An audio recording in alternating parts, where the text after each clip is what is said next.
Wemby just signed a 5-year, $252 million extension, and instead of chasing the max, he took a 25% max rather than 30% max that he qualified for. I'm talking about why this matters for the Spurs, not only now, but in the future, and could help them avoid a Boston Celtics level decision if all their players end up qualifying for the max. We're going to talk a little bit about that. Plus, we're going to take a look at the players around the Summer League that have absolutely exploded onto the scene so far, even though it's only Summer League basketball. We'll talk about all that, plus some Kawhi stuff and more right after this. Welcome to the number one place for your daily basketball news and analysis, NBA Central. What's going on, basketball fans? Welcome to another episode of the Full Court Podcast. My name is Haize, but more importantly, you guys can follow the channel at the Full Court YT on every social media platform we happen to be on. With that said, let's go and get into this content, man. Hey, Wemby turned down the max that he extended for, right? The difference between a 25% max and a 30% max may be the difference between the Spurs being able to keep building around him even as the other players on this team qualify for their extensions. And that's important. I think when you look at like the two different sides of this, Jalen Brunson took less with the New York Knicks. And if he did not take less, one of, if not two of, OG Anunoby, Mikal Brown, or Karl Anthony Towns would have not been on that team. That's just the reality of it. One of those guys would have not been on that. And I said Mikal Brown. That's not what I mean. Y'all know who I mean. But one of those guys would have not been on the team. And I think that's what you look at. You look at the other side of this with the Boston Celtics. Part of the reason why they said, at least, that they made that motivation in deals because they had so much of their salary cap wrapped into two players. And when you look at the San Antonio Spurs and the young players that they have, especially with Castle and Harper, and the thought process that one of those guys may very well eventually, or not both of them, qualify for the max as well. These are the type of moves that help culture building, they help team building, and that you look back on and you think of as this being a dynasty move later down the road. This is similar, like I said, to Jalen Brunson helping the New York Knicks maintain a deeper roster, and they were able to win a NBA championship part of because of that depth when they have this. This, to me, sends a clear message that, winning matters more than squeezing out every single dollar, and we could start seeing more of this. Whereas, since the Supermax has become a thing, players tend to take the Supermax if they qualify for it. Are we going to see the new crop of young players start realizing that, hey, for team building aspect of this, let me take a little bit less, and therefore I can make sure that, I'm still going to get paid, but hey, my team can keep winning, and you're going to recoup that money in endorsements and everything else like that. And it is like, is Wemby taking a risk in this? Yeah, roughly he's leaving about $51 million on the table of potential contract value. That's what he's leaving. But I think that the thing in regards to this is that it not only shows that you, as the generational player on the Spurs team and as the best player on the Spurs team and what they're building around, it sets a tone of sacrifice that you're being willing to make this. Now, does he make this again later on in his career? We'll see. In 5 years, we'll see what he ends up doing in regards to this one. But I think now the Spurs have the pressure to use the flexibility wisely that Wemby has given them to continue to build this team out, to continue to build a championship team around him.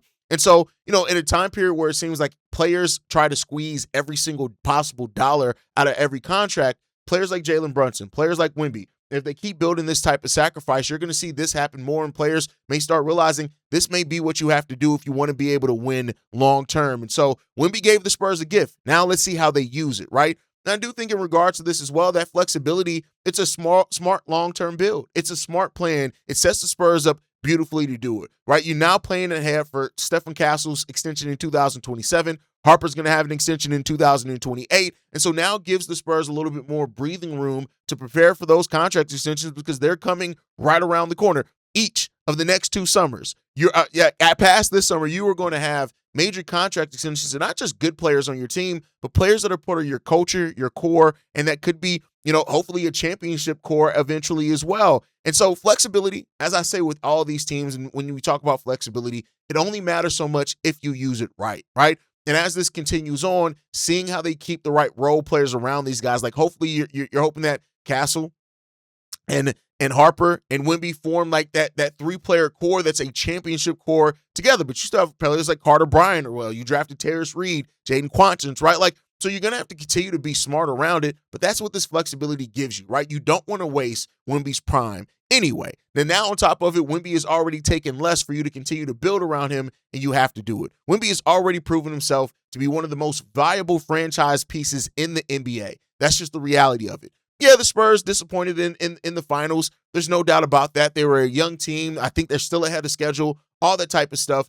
But, at the same time, with Wemby winning Defensive Player of the Year unanimously, finishing third in MVP voting, leading the Spurs to the NBA Finals, there's already pressure on that franchise to continue building the right way. We're going to see if they can continue to do that. Let's see what happens in regards to that one. But moving on from that, the Clippers, who've just been in a lot of crazy stuff recently, like they could pursue Peyton Watson, the Kawhi Leonard trade right now is being held up, but they already signed Rui Hachimura into some of the space that they got because of that trade. But now apparently they are now shifting their focus to signing Ben Mathurin. Ben Mathurin, who averaged 17.4 points since moving over to the Los Angeles Clippers, now sits at a place where in restricted free agency, they're now trying to focus on him reportedly. This comes from Jake Fisher of the Stein line that says this: with the lack of progress on acquiring Peyton Watson from the Denver Nuggets, there's growing chance that the Los Angeles Clippers will pivot and focus on re-signing Bennedict Mathurin. Mathurin, like Peyton Watson, is a restricted free agent this offseason.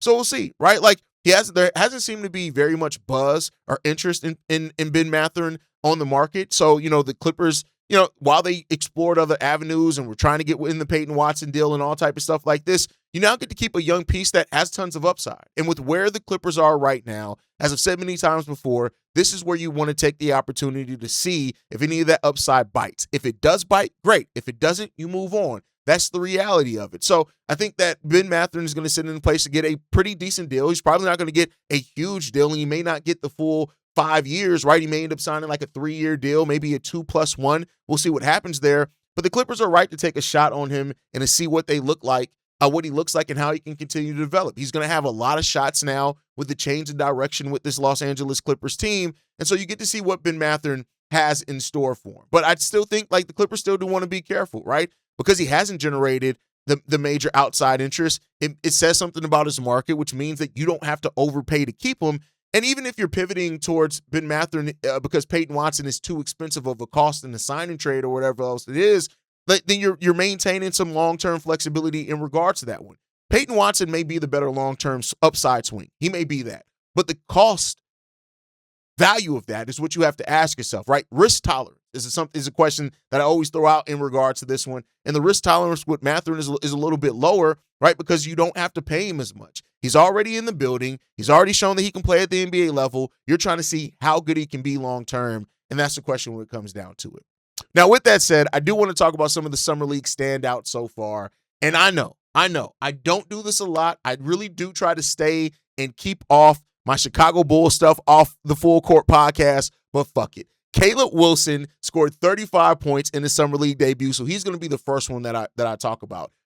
What he did, he broke a Summer League debut record with those 35 points, and that the way that he did it as well, shooting, going 7 of 11 from three-pointers when he never attempted more than 1 3-pointer per game in college. Now, he said after the game, part of the reason he didn't take more threes in UNC is because that just wasn't part of their game plan. That wasn't part of the scheme. That wasn't part of what they did. And I also love that he also said, hey, we lost here. Like, yeah, I broke the record. Somebody's going to break it later. But listen, we lost. I'm here to win, right? So I love that. But I think Caleb Wilson, like, if he's going to even be a average 3-point shooter his rookie year, which, again, is still a big if, right? It's still a big if because this is Summer League. You always want to take Summer League with a grain of salt. But if Caleb Wilson ends up turning into even an average 3-point shooter, I'm talking about early on. Now, of course, you hope that he's going to be more than that as his career goes on. But if he even turns into an average 3-point shooter, watch out. It's going to be so difficult. And he also had 3 blocks. He had 2 steals. He flashed his two-way impact. He first forced Cam Boozer to pick up his dribble a couple of times. He looked very, literally confident since the opening tip-off. Caleb Wilson, when you hear people say that he has maybe the highest upside of any, and again, even as a Bulls fan, I didn't agree with that coming into the draft. I think Darren Peterson personally has the highest upside of anybody in that draft class. But for people that have said that Caleb Wilson has the highest upside of anybody in that class, he flashed all the reasons why that could be true. And let's see if he ends up proving it true. But and this is the caveat with all these guys. It's Summer League. Summer League defenses are not NBA defenses. One hot shooting game doesn't all of a sudden mean he's going to be some volume 3-point shooter. But it's Summer League, right? But that's what we're talking about here. So the Summer League standout so far, and Caleb Wilson was the one that I wanted to talk about first. But then AJ DeBonsa Darren Peterson, the fact that they even started off against each other, AJ DeBonta looked like the number one pick. 27 points. Darren Peterson answered with 24 points as well. He showed off that scoring field that he had. I love the fact that Darren Peterson has also quieted a lot of that pre-draft talk about him potentially not caring about basketball, all that type of stuff. AJ DeBonta just looks like amazing. Both players have clear star upside. There's just no doubt about it. They have that. And I think when you look at it, as that we get through the summer league and get into the NBA season, all these guys, both players are going to be really good. And this rookie of the year race could be, one of the deepest races that we see for rookie of the year ever. Now, I do want to point out this. Both Darren Peterson and AJ DeBonta were also inefficient from the field, even though that's kind of baked into summer league. You don't see a lot of hugely efficient games in summer league.